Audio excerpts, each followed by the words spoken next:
কথামৃতে মহেন্দ্রনাথ গুপ্ত মা কালীর মূর্তির যে অনুপম বর্ণনা দিয়েছেন তাতে তার অসাধারণ পর্যবেক্ষণ শক্তির পরিচয় পাওয়া যায়।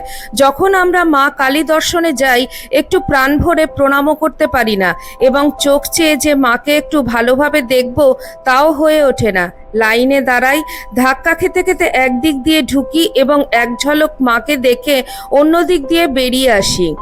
যে শ্রীম অর্থাৎ মহেন্দ্রনাথ গুপ্ত তৃতীয় দর্শনকালে মাটির প্রতিমার প্রসঙ্গ তুলে শ্রীরামকৃষ্ণের সঙ্গে তর্ক করতে গিয়েছিলেন, সেই শ্রীমের কালীর বর্ণনা পড়লে মনে হয় তিনি কিভাবেই না রূপান্তরিত হয়েছিলেন। মা কালীর বর্ণনাকালে শ্রীম মাঝে মাঝে ঠাকুরের প্রসঙ্গ উত্থাপন করেছেন। শ্রী পাদপদ্মে নূপুর, গুজরি, পঞ্চম পাঁজেব, চুটকি আর জবা বিল্লপত্র। পাঁজেব পশ্চিমের মেয়েরা পড়ে। পরমহংসদেবের ভারী স্বাদ, তাই মথুরবাবু পড়াইয়াছেন। দেওয়ালের এক পার্শ্বে চামর ঝুলিতেছে। ভগবান শ্রী রামকৃষ্ণ ওই চামর লইয়া কতবার মাকে ব্যজন করিয়াছেন।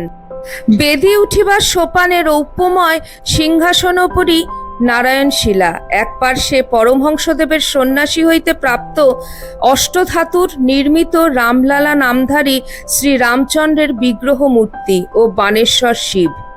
মায়ের এই মূর্তি সম্বন্ধে শ্রীম বলেছেন, ঠাকুরের মুখে শুনেছি নবীন ভাস্কর সারাদিনে বেলা 3টের সময় একবার মাত্র হবিষ্যান্ন ভোজন করতেন।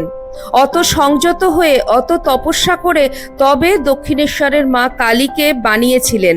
তাই তো তিনি অত জীবন্ত। যে বানাবে তার মন ওই দৈবভাবে একেবারে মিলে যাবে, তবেই হাত দিয়ে ওই ভাব পাথরে ফুটে উঠবে।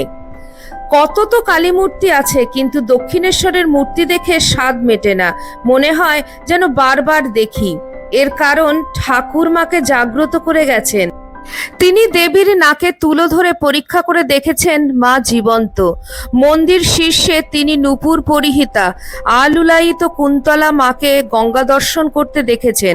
তাই তিনি যখন পূজারী ছিলেন কালী মন্দিরের পশ্চিমের দরজা খুলে দিয়ে মাকে গঙ্গা দর্শন করাতেন।